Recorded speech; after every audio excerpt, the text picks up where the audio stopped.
पर भाग्यशाली हो आप जो 72 साल बाद ये जो सावन का महीना आया है, सोमवार से सोमवार तक का, कहते हैं इस सावन में जो सोमवार से सोमवार तक का सावन रहता है, सोमवार से शुरू सोमवार से विराम, अगर आपके घर में रुद्राक्ष है, आप रुद्राक्ष धारण करते हो या रुद्राक्ष अपने घर में रखते हो, तो उस रुद्राक्ष को छोटी सी कटोरी में रखकर या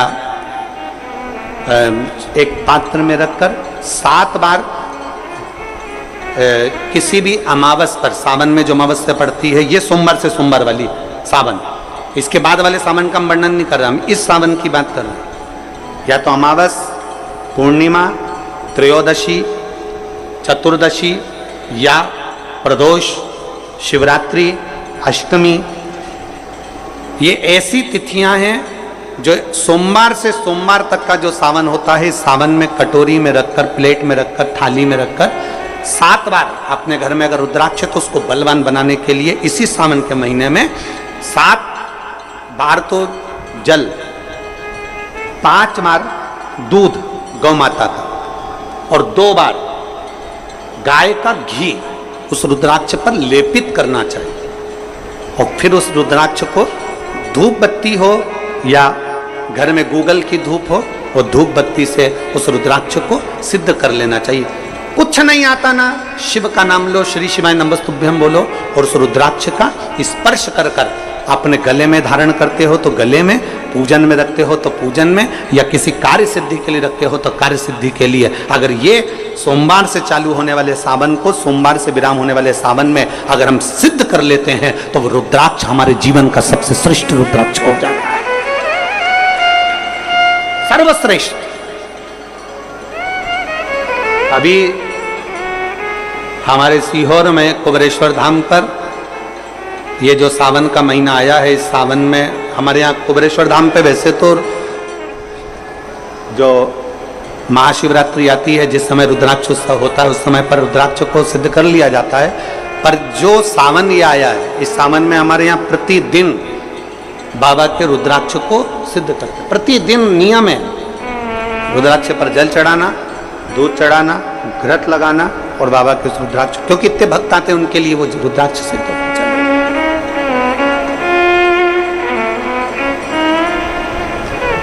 इसी सावन में 4 मुखी 3 रुद्राक्ष, कितने? 4 मुखी कितने? 3। 5 मुखी रुद्राक्ष 3 और 6 मुखी रुद्राक्ष 3। इनके बीच में सवा गांठ लगाई जाती है। 4 रुद्राक्ष कितने? जल्दी बोलो। 4 मुखी रुद्राक्ष कितने? 3। 5 मुखी रुद्राक्ष कितने? 3। 6 मुखी रुद्राक्ष कितने? 3। इनके बीच में सवा गांठ लगाई जाती है। मतलब एक गांठ पूरी लगाई जाती है, फिर आधी गांठ लगाकर फिर रुद्राक्ष को डाला जाता है लाल धागे में, फिर सवा गांठ ऐसी चलती है। 9 रुद्राक्ष होते हैं कुल टोटल।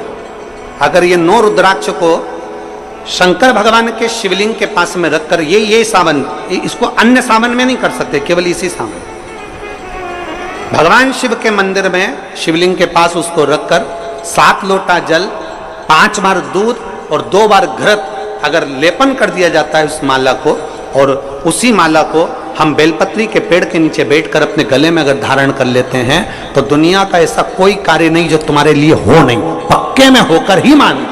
उस रुद्राक्ष का इतना महत्व, ये तुम जो सहज में सुन रहे हो ना, हम फिर कहेंगे दया सिंह, जो हम फिर दया सिंह जी को धन्यवाद देंगे कि ये जो सावन के महीने की कथा लिए दया सिंह जी, ये साधारण नहीं है। दुनिया के लोग भले इसको सहजता में रख लें। 27 जुलाई 1953 में ये सावन आया था, उसके बाद 2024 में ये सावन आया। लोग तरसते हैं इस सावन के लिए कि इसमें हमें रुद्राक्ष को सिद्ध करना है, हमें इसमें बेलपत्र का पान करना है, इसमें हम जो मांगेंगे हमारा बाबा कृपा करने के लिए तत्पर रहता है। ये वो रुद्राक्ष का आनंद पाते हैं। मैं धन्यवाद देता हूं दया सिंह जी आपको बहुत बहुत, और पूरी समिति को। शिव मंदिर में जैसे आप लोग जाते होंगे शंकर जी के मंदिर में, तो ये तो शिवलिंग हो गया, ये जलाधारी हो गई, ये जलाधारी है, ये शिवलिंग है। और जलाधारी और शिवलिंग के यहाँ शिवलिंग से लेकर जहाँ से पानी नीचे गिर रहा है, आप पानी यहाँ चढ़ाते हो तो ये घूम के यहाँ से नीचे आ जाता है। आपने जल यहाँ चढ़ाया शिवलिंग पे तो जल घूमकर यहाँ से नीचे आ जाता है। इस जगह से नीचे की ओर आ जाता है, इस स्थान से।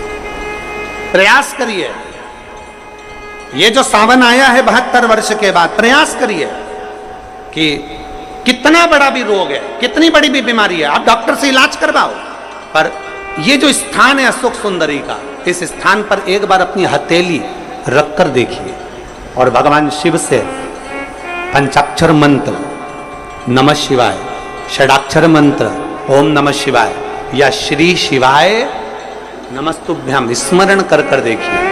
और एक बेलपत्र बाबा की लेकर जहां से पानी नीचे गिरता है उस स्थान पर लगाकर उसी बेलपत्र को खाइए और फिर जाकर डॉक्टर को एक बार फिर जांच करवाइए कि उस रोग में आराम कितना लगा है, उस रोग में अंतर कितना आया। सावन का ये महीना जिसमें आप भगवान शंकर की अविरल भक्ति को धारण कर रहे हो, सोमवार से सावन चालू हुआ और सोमवार के दिन सावन विराम होगा। ऐसा सावन 72 साल के बाद आया। 27 जुलाई 1953 में ऐसा सावन पड़ा था। कितनी तारीख को? जम के बोलो जरा। 27 जुलाई 1953 में ऐसा सावन पड़ा था, जो सावन सोमवार से चालू हुआ था और सावन सोमवार के दिन विराम हुआ था। 72 साल के बाद ऐसा सावन आया है जिसका योग आज है। 27 जुलाई 1953 में ऐसा सावन आया था। अब जरा किस्मत देखिए, आपका भाग्य देखिए रे छत्तीसगढ़ वालों, नजर उतरवा लेना आप कि 72 साल बाद ऐसा सावन आया जो सोमवार से चालू हुआ, सोमवार को विराम हो रहा है। 27 जुलाई 1953 में ऐसा सावन आया था और उसके बाद आज ये सावन 22 तारीख से चालू हुआ और 19 तारीख को विराम होगा, और उसमें भी सोमवार से चालू हुआ और सोमवार को विराम हो रहा है। ये शिव भक्ति है, ये अविरल भक्ति, ये भगवान शंकर की अविरल भक्ति है। आपको और हमको प्राप्त हुई, हमें मिली। और तेरी भगवान शिव ने अघोर अस्त्र धारण किया इसी सावन।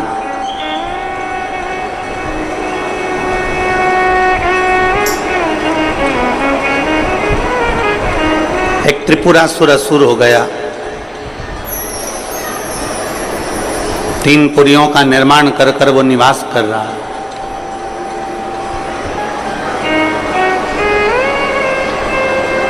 बड़ा विचित्र है वो।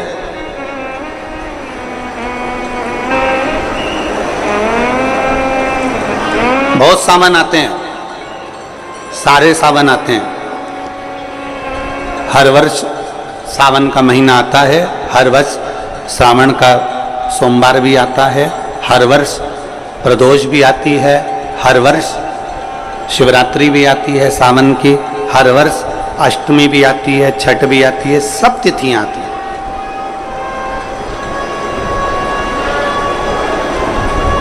ये सारी तिथियां हर साल आएंगी, हर साल प्राप्त होंगी। पर जो योग मेरे देवाधिदेव महादेव का लगा है सोमवार से प्रारंभ होकर सोमवार के विराम का, ये सावन बार बार नहीं आता, ये सावन इतनी जल्दी नहीं आता।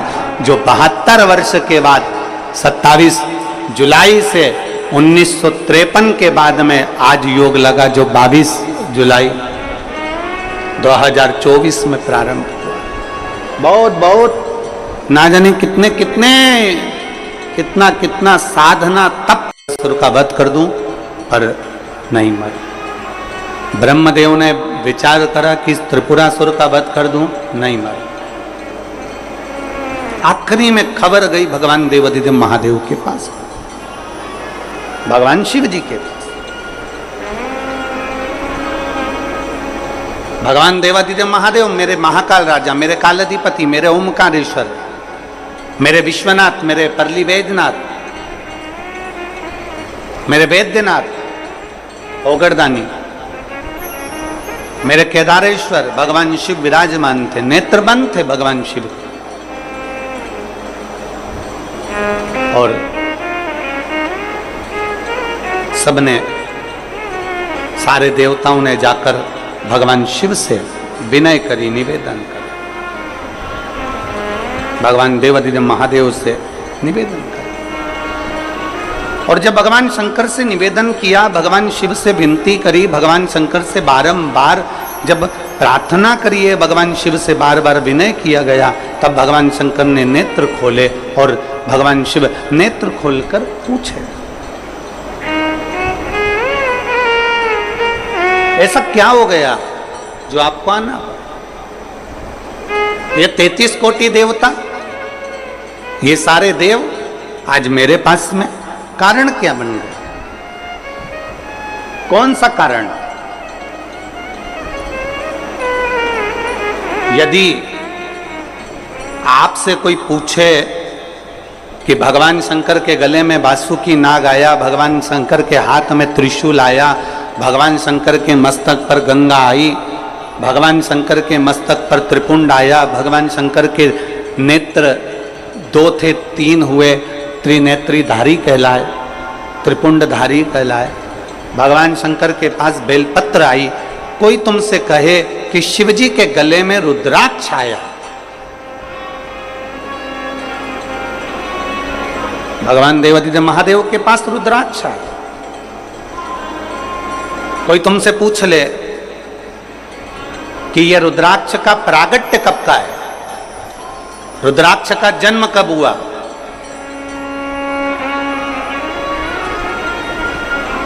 रुद्राक्ष प्रकट कब किया गया,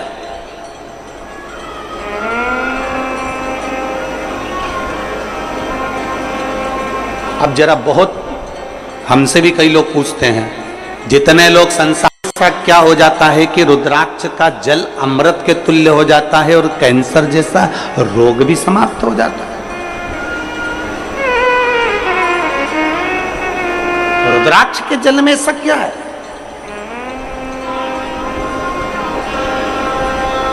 एक माने पत्र में लिखा है कि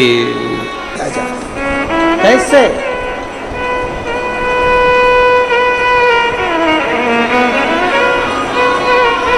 शिव कथा कह रही है, भगवान शंकर का संवाद कर रहा है, भगवान देवादिदेव महादेव का चरित्र का है, शिव महापुराण की कथा कह रही है। त्रिपुरासुर असुर है, 3 पुरियों का निर्माण कर कर उसमें निवास करता है, 3 पुरियों का निर्माण कर कर उसमें निवास करता है, पर उसके प्राण जा नहीं सकते। भगवान नारायण ने प्रयास किया, वो नहीं मरा, प्राण नहीं छूटे। भगवान शंकर के ब्रह्म मुरारी, सबसे बड़ा तप और दुनिया का सबसे बड़ा आभूषण मौन रहना, ये दुनिया का सबसे बड़ा तप और सबसे बड़ा आभूषण है। हम भगवान शिव को किस तरह से रिझा सकते? और फिर निवेदन करूंगा, जितनी सरलता से, जितनी सहजता से आप शिव को रिझाओगे, उतनी सरलता से शिव रिझता है, उतनी सरल।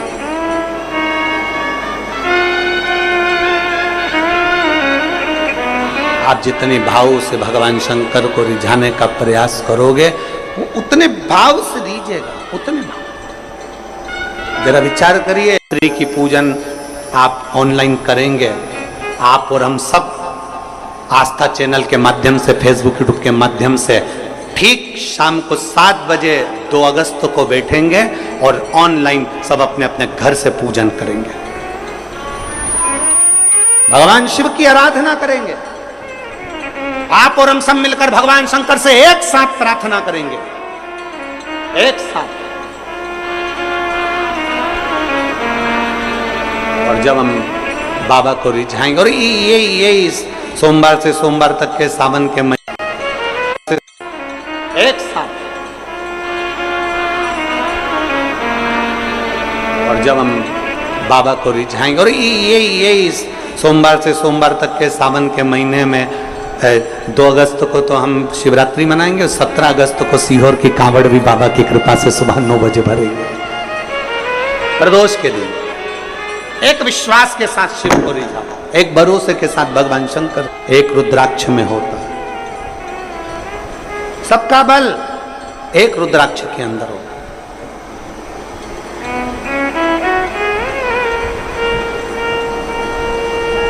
कई जगह पर रुद्राक्ष पर रिसर्च किया जा रहा है। वो 2 कंपनी का नाम तो हमको स्मरण में था, मुंबई की, और 1-2 कंपनी काशी की हमारे स्मरण में, पर नाम याद नहीं आ रहा। कई जगह पर रुद्राक्ष पर रिसर्च चल रहा है कि आखिर रुद्राक्ष में ऐसा क्या होता है कि तांबे के कलश में गलाया और उसका पानी शिव जी को चढ़ा कर आचमन किया तो फल मिल जाता है, रोग मुक्ति हो जाती है, श्रेष्ठता हो जाती है। कोई बाच रहा है तो वो शिव ही बाच रहा है, इसमें कोई प्रदीप मिश्रा या कोई अन्य महाराज नहीं बाच सकता, बाचने वाला शंकर है। कथा सुन रहा है तो आप नहीं सुन सकते, आप ये 3 घंटा एक जैसे आसन लगा के कहां बैठ सकते हो? तुम आधा घंटा कहीं नहीं बैठो, तुम फिल्म देखने जाओ टाकीज में और एक जैसी बस यूं बैठी बैठी रहो, 25 बार तो मूंगफली चबा जाओ, 2-4 बार आइसक्रीम खा जाओ, उतनी देर में भी तुम कहीं सीट पीछे आगे नीचे ऊंचे मर्जी पड़ी। आधे 2 घंटे की फिल्म में 15 मिनट का इंटरवल, फिर चले गए, फिर घूम आए, फिर बैठ गए। अब यहां तो तुम्हारे को 1 बजे कथा है, 4 बजे तक, कितनी बजे आके बैठते हो? 10 बजे सवेरे, 9 बजे सवेरे यहां आके बैठ जाते हो। अब 9 बजे से पानी की बोतल साथ में, थोड़ा बहुत सामान अपने साथ में, और बच्चे आए हैं तो फिर उनका भी सामान साथ में,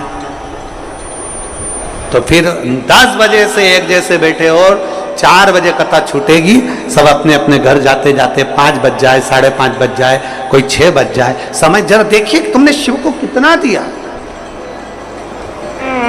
शंकर को कितना समर्पित किया। नर्मदा पुराण कहती है कि जिस नगर में, जिस कॉलोनी में, जिस सोसाइटी में, जिस मोहल्ले में, जिस क्षेत्र में शंकर का शिवलिंग रहता है, शंकर का मंदिर रहता है, वहां कभी अकाल नहीं पड़ता है, वहां शिव संभाल ले।